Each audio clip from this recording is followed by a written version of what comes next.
The injuries are piling up for the Mountaineers, and particularly at one position. We're going to talk about that here today on Between Eers.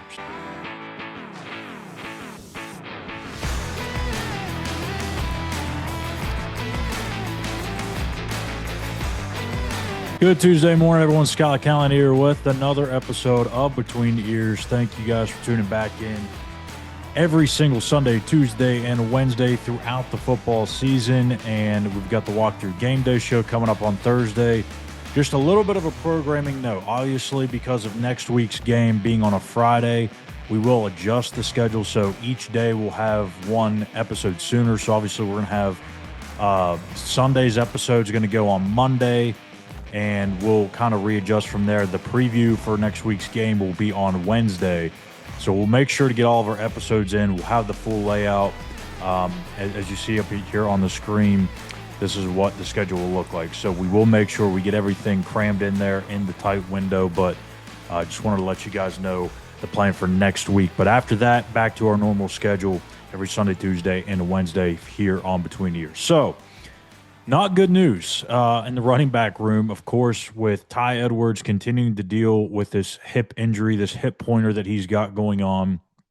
We also found out last night during the coaches show that Cyncir Bowers is in the concussion protocol, and he's kind of questionable for this week. So the injury situation in that running back room is a major, major problem right now. If you look at what they have, and we're just going to – I don't want to predict that Tye Edwards and Cyncir Bowers are going to miss this game, but just for the sake of this episode and trying to figure out what West Virginia can do if they're not available, we're going to talk about it as if that's the case. So let's say Tye Edwards is out. Hypothetically, Cyncir Bowers is also out. Also, hypothetically, Cannon Catcher is still not back. That leaves West Virginia with Clay Ash, Dior Hubbard, Andre Devine, and Tyler Jackledge. And that's not a great scenario to be in. Of course, you're already down Jaheim White. You're already down Tye Edwards potentially, and even more. So you're really digging deep into that running back group. Of those four guys, they've ran the ball a combined 33 times. Or actually, I believe it's 38. 38, 33, whatever. 127 yards, averaging 3.3 yards per carry. Not going to get the job done. What we've seen from Clay Ash so far has not impressed me in terms of what he can do on the ground. The reason, in my opinion, that Clay continues to get a bunch of playing time is because he knows where he's supposed to be. He knows his assignments. And if you look at his pass protection, he's done a pretty good job of picking up pass, and picking up things in pass pro, whether that's blitzes, just picking up leakage from the interior at times. He does a pretty good job of sticking his nose up in there in the fan and trying taking on a hit to give his quarterback an extra half a second or so. In terms of running the football, though, he's just not got the job done. And I don't know that we're going to see that change anytime soon.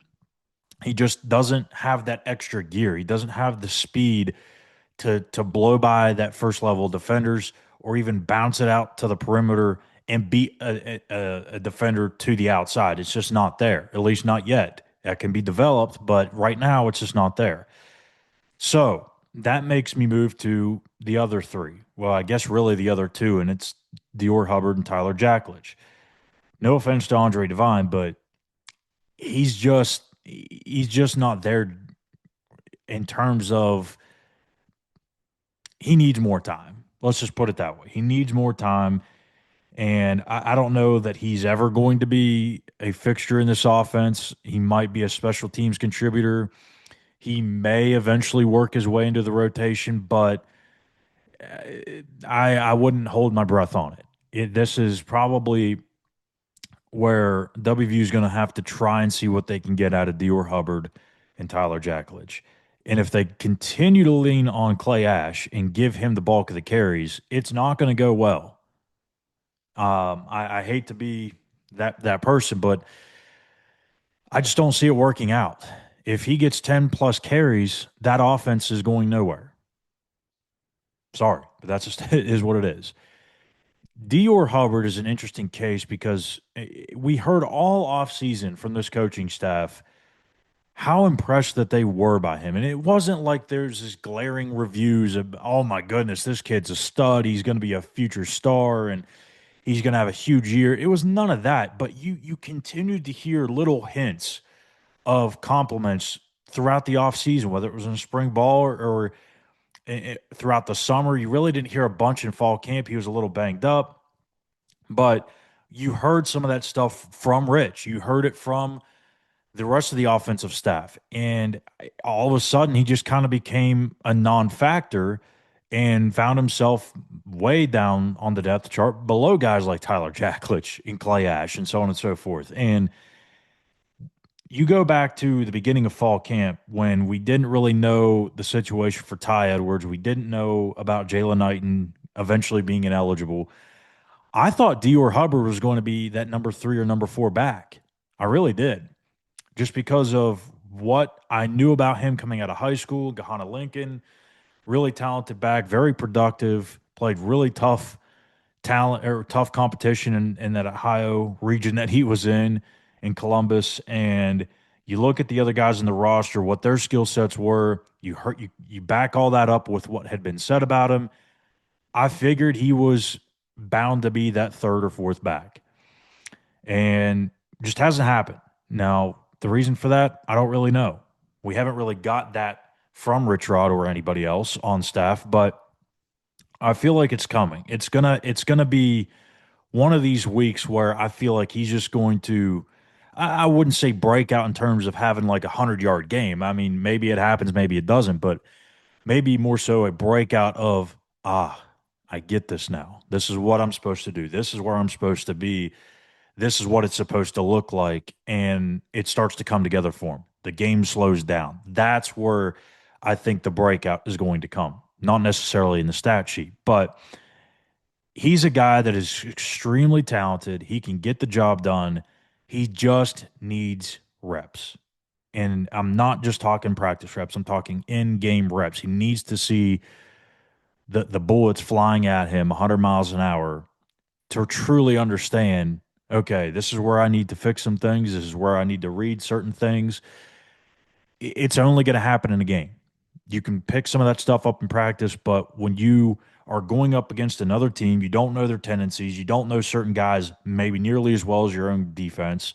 That's when you can learn some things. So is Dior Hubbard going to be the guy this week? I don't know. I truly don't. I couldn't guess this. If I had 50 different predictions for it, I still probably wouldn't get the rotation right for this weekend. But he's got to have an opportunity. And this is probably the best week for him to get that. Now, Tyler Jacklich, we saw a little bit last week out of him and wasn't overly impressed, but wasn't underwhelmed either. I thought it was pretty much what you would expect for a guy really getting his first taste. I know he had some action before, but this was truly his first taste of playing time in this system and at this level, and was what it was. Thought he did some good things, did some things he probably like to have back. So who knows? He's the bigger 6'2", 220-pound back. If he does play and Tye Edwards is out, my assumption is Clay Ash will probably be the starter, whether I agree with it or not. He'll be the starter. You'll have Tyler Jacklich assuming the role of Tye Edwards, and you'll have Dior Hubbard in there kind of as your change of pace or complementary back. That's just my prediction. Again, I could have 50 different takes at this, and it's probably going to still be wrong. But we'll see. I don't know. Now, the thing that I believe needs to happen, and this is, I think, even taking the injury piece of this aside, I think it still needs to happen. You need to see more Jalen Henderson. I don't care whether that's in a starting capacity, if that's splitting the reps 50-50 with Nico capacity. You have to have more out of the quarterback position in terms of running the football. You just have to. With the way that offensive line is played, and we talked about this the entire episode on Sunday, just can't have a pocket passing quarterback when there is no pocket to operate from. I'm going to get sick of saying this, but until something changes, I'm going to have to keep harping on it. So you saw what Jalen could do with his legs. And there's all these people. And trust me, I've seen them in the comment section. I've seen them on social media. Jalen can't throw the football. No, that's not true. Folks, go back and watch some of the stuff that he did at Texas A&M. He can throw the football. Look at some of the throws that he's had this year. He can throw the football. There's a couple of errant passes that he's had this season, but there's also been way too many drops when he's been in the game.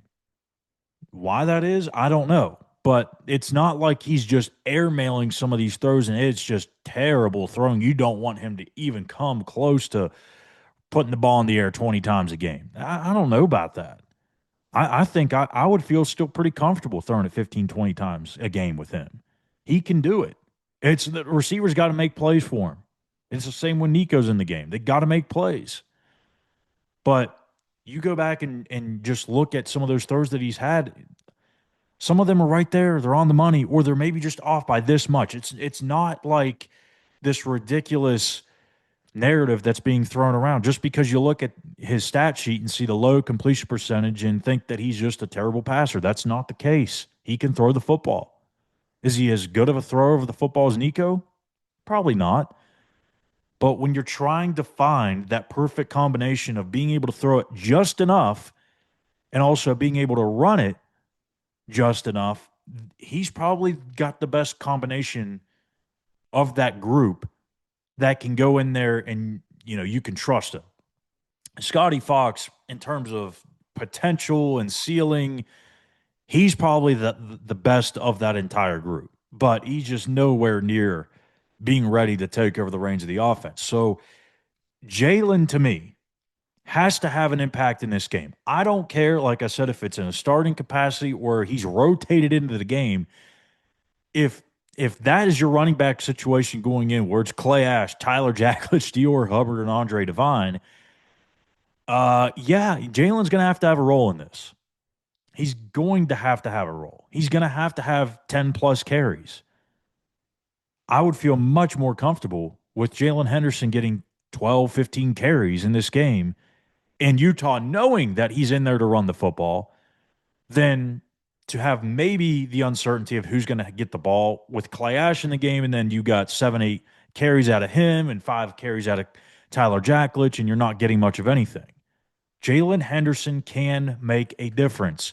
Is he going to just completely change this offense into a top 50 unit?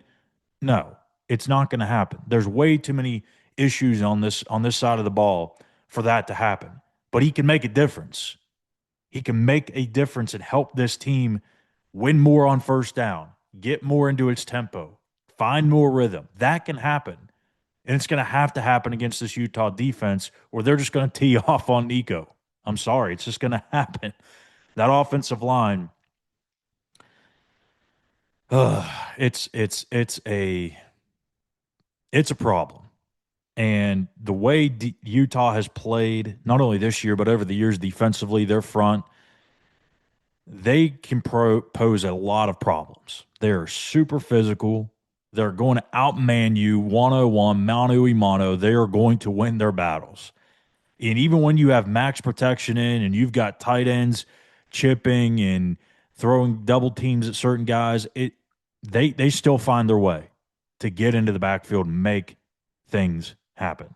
So you're going to have a mobile option back there. You can't have a guy that is a stationary target. I really wish Nico the best, and hopefully he finds a way to make it work. You make it work here. But this week in particular, when you have so limited options at running back, you've got to find a way to manufacture that run game. And it's going to have to come from Jalen Henderson. Maybe it's Khalil Wilkins, maybe. I don't know. But one of those mobile quarterbacks, maybe I shouldn't just put it all on Jalen. I just think that's the most obvious choice. But you have to have a mobile option at quarterback this week.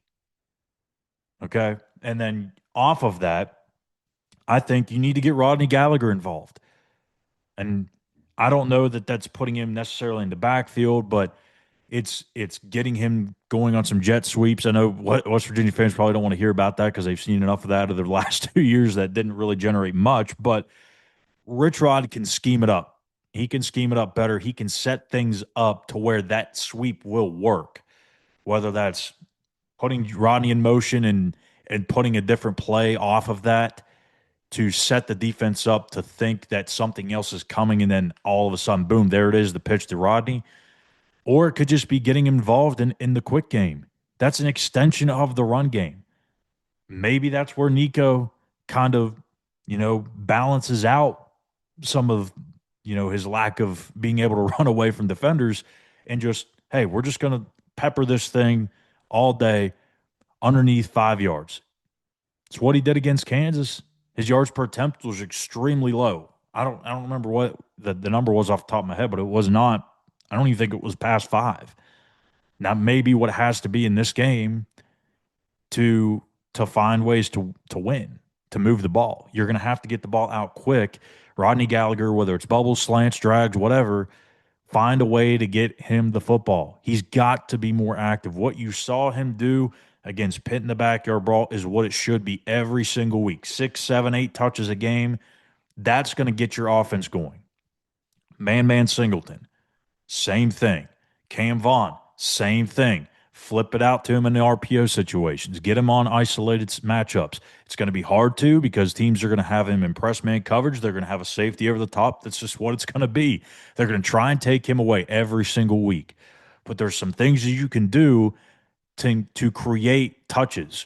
You could put trips out to the boundary, throw a little screen pass out to him, have 2 blockers do their job. If they take care of business, you got Cam mano-a-mano on somebody.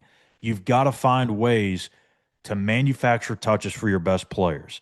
And just because you want to run the football and you need to run the football to be successful doesn't mean turn it around and hand it off to guys that haven't been productive.